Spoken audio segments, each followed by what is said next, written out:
লিজংসুক নিচের দিকে ক্যামেরা তাক করতে দেখতে পেল জাঙ্কুক পড়ে যাচ্ছে। মাথার উপরে স্বচ্ছ সুনীল আকাশ, নিচে বড় বড় পাহাড়, তীব্র বাতাসের গতি তাকে নিচের দিকে টেনে নিয়ে যাচ্ছে। এত উপর থেকে পড়লে বাঁচার সম্ভাবনা শূন্যের কোঠায়। শেষ, সব শেষ। এইটুকু দেখা মাত্র তার শরীর কাঁপতে লাগলো, ঘামতে লাগলো দরদর করে। গলায় যেন মরণ তৃষ্ণা, হতবাক দৃষ্টি।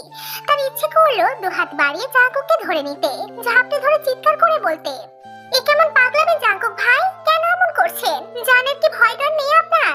সে মনে মনে চিৎকার করে কথাগুলো বললেও কণ্ঠস্বর যেন বোবা, কথা হারিয়ে গেছে। প্রচন্ড ভয়ে বাঘারা। ততক্ষণে জাঙ্কুক দৃষ্টিসীমার বাইরে চলে গেছে, আর দেখা যাচ্ছে না তাকে। তবে কি সত্যি সত্যি পড়ে গেল, মরে গেল? আর ভাবার সাহস করলো না, শুধু অসহায় সুরে ডেকে উঠলো, জাঙ্কুক ভাই, কে কোথায় আছো, বাঁচাও।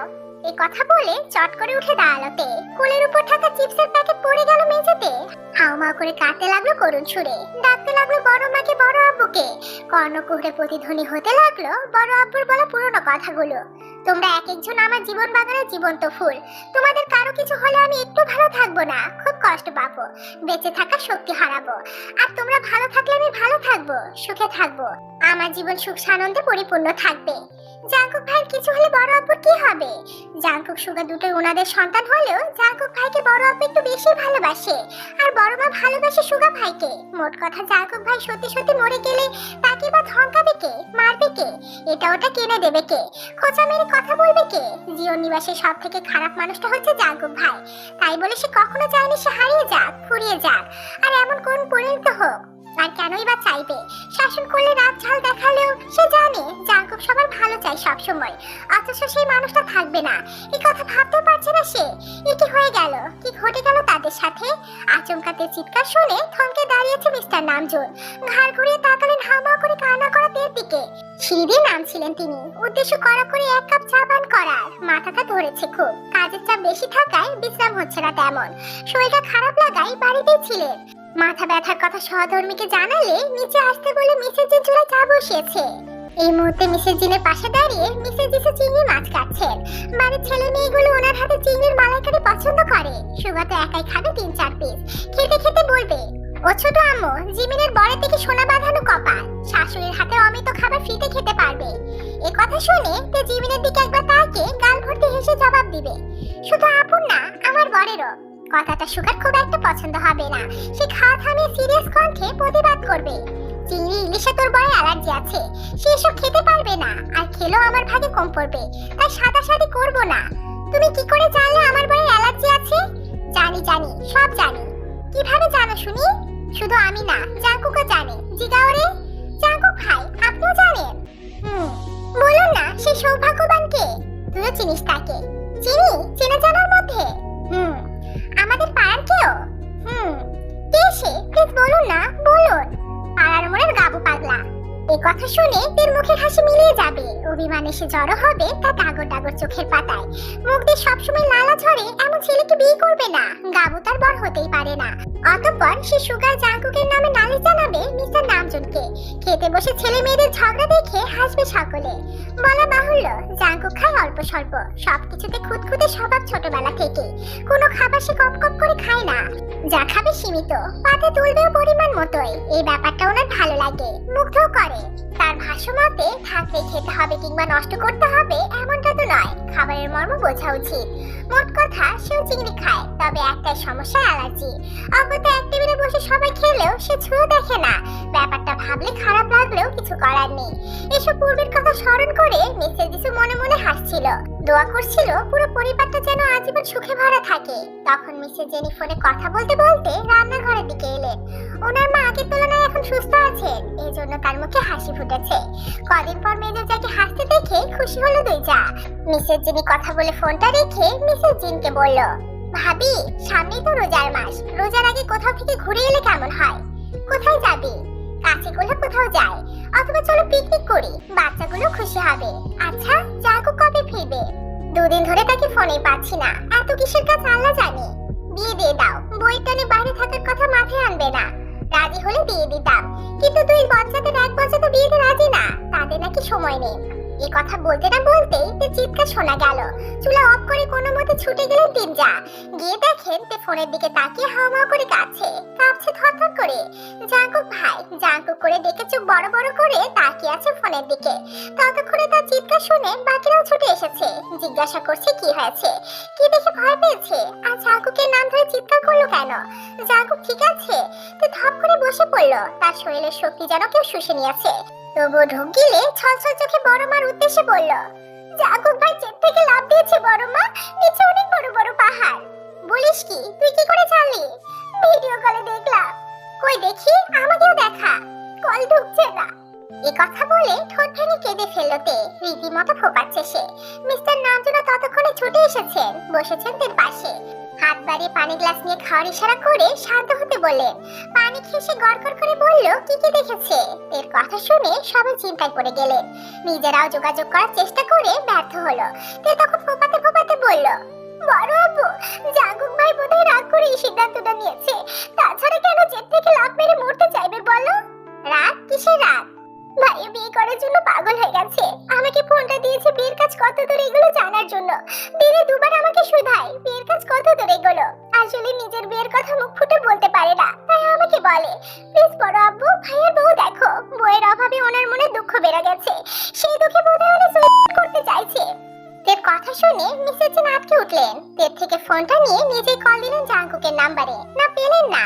মিসেস জিনের চিন্তিত মুখ দেখে তে পুনরায় বলল, বড় মা, জাঙ্কুক ভাইকে বিয়ে দিচ্ছে না বলে সে এমন কাণ্ড ঘটিয়েছে। তোমরা আমার কথা শোনো, আমি এক ফোঁটাও মিথ্যা কথা বলছি না। তুই বলছিস সে বিয়ে করার জন্য পাগল, অথচ আমি জিজ্ঞাসা করলে তেলে বেগুনে জ্বলে ওঠে। লজ্জা পাই। এমনকি আমাকে কি বলেছে জানো? বলেছে জোর করে বিয়ে করিয়ে দিতে, নয়তো অঘটন ঘটিয়ে ফেলবে।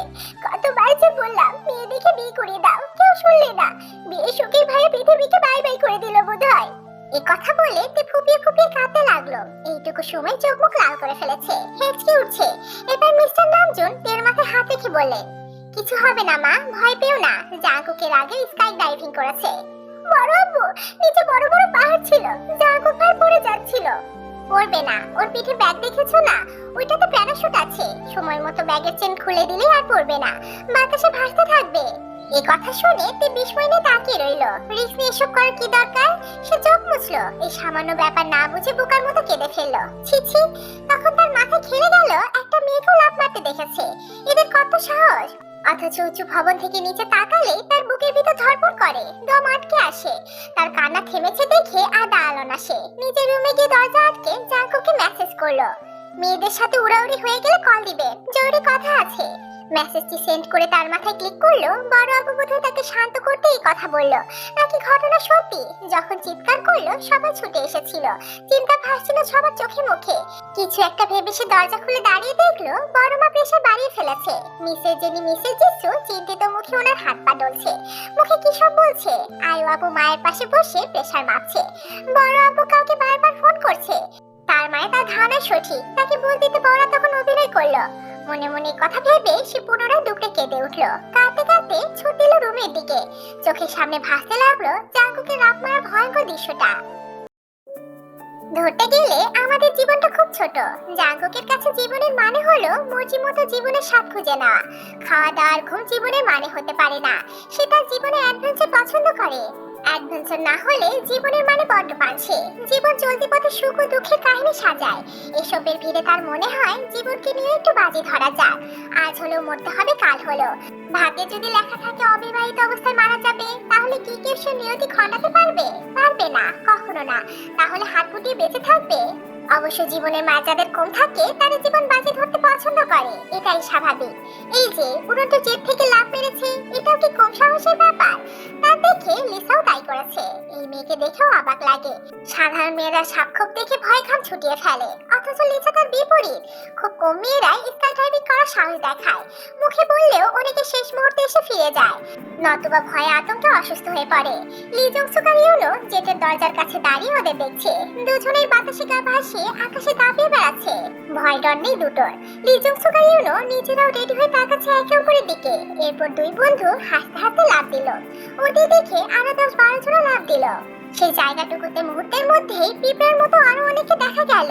লিসা দাপটের সাথে দমে আছে প্যারাশুটে, চোখে মুখে অত্যাধিক খুশির মাত্রা। স্কাই ড্রাইভিং তার কাছে খুব পছন্দের রাইড। এই রাইডে লাইভ পিক্স আছে, মারাত্মক খুশি আছে।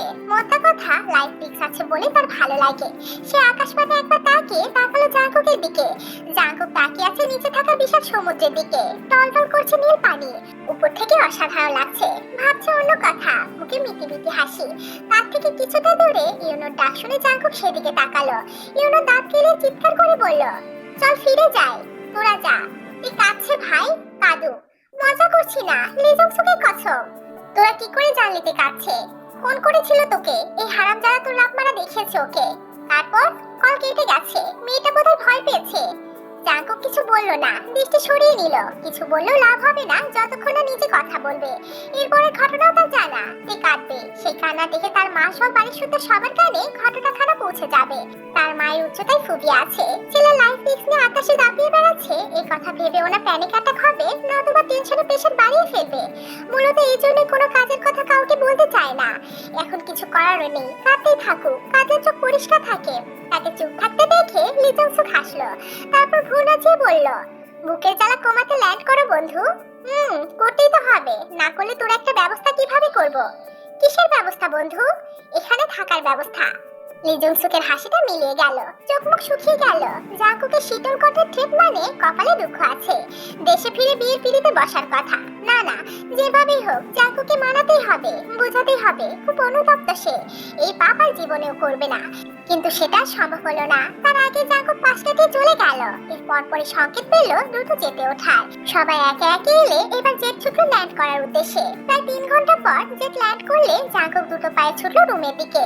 যেতে যেতে কল করলো মিসেস জিনের নাম্বারে। ছেলেকে সুস্থ দেখে মিসেস জিন যেন হাত ছেড়ে বাঁচলো, বকলো এমন কাজ না করার জন্য। জাঙ্কুক হাসলো, তবে আশেপাশে দেখে না দেখে বুঝলো সে কাঁদতে ব্যস্ত। কাঁদুক, আর একটু কাঁদুক, কাঁদলে মন পরিষ্কার থাকে। মোট কথা, কেউ যখন কারোর জন্য ব্যাকুল হয়ে কাঁদে তখন দেখতে ভালোই লাগে, তার তো লাগে। মহারানী আর ঘন্টাখানিক কাঁদুক, সে এখন ফ্রেশ হয়ে খেয়ে তারপর না হয় কল ব্যাক করবে। এই নিয়ে 11 বার কল দিয়ে রোজোরা কুচকে নিল যে হোক। আর সকাল থেকে আয়ুকে কলে পাচ্ছে না। গেল কই মেয়েটা? সকাল থেকে মিষ্টি কণ্ঠটা শুনতে পায়নি। বুকের ভেতর খা খা করছে, অসহ্য লাগছে। সকালের শুরুটা এত জঘন্য কাটলো, দিনটা কি হবে কে জানে। দিনগুলো বড্ড বেশি বেইমানি শুরু করেছে, কাটতেই চায় না। কবে বছর কাটবে, কবে আয়ুকে বউ করে ঘরে তুলবে, কবে বাহুডুরে ঝাপটে ধরে বুকে জ্বালা মেটাবে, কবে এসব হবে, কবে? সে দেশ ছেড়েছে কয়েক সপ্তাহ হয়েছে। আয়ু এয়ারপোর্টে এসেছিল তার সাথে দেখা করতে। যদিও এতটা কল্পনা করেনি, কিন্তু আয়ুর এই ছোট কাজে ভীষণ খুশি হয়েছিল। বড়রা না থাকলে জোর করে হলে একটু জড়িয়ে ধরতো, কিন্তু সুগার থাকায় সে সাহস করেনি। অপেক্ষার ফল সুমিষ্ট হয়, সে সুমিষ্ট ফল পেতে অপেক্ষা করতে হবে।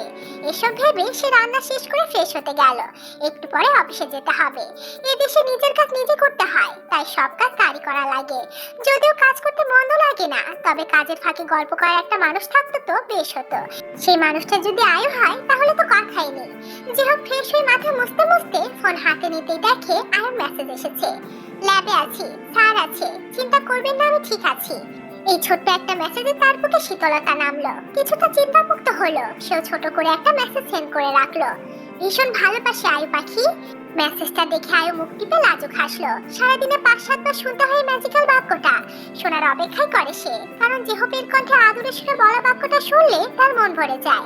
একদল খুশি বুক পাজরে দানা ঝাপটাতে থাকে। প্রেম প্রেম তালবিহীন ছন্দে শুকনো গুনগুনিয়ে গাইতে থাকে, নাচতে থাকে তাদের আপন সুরে আপন তালে। 2 দিন ধরে পার্টি অফিসে ঝামেলা চলছে। ঝামেলার সূত্রপাত জেবির হদিশ পাওয়া নেই। ছেলেটাকে সুগা গুম করেছিল জানতে বাকি নেই কারো।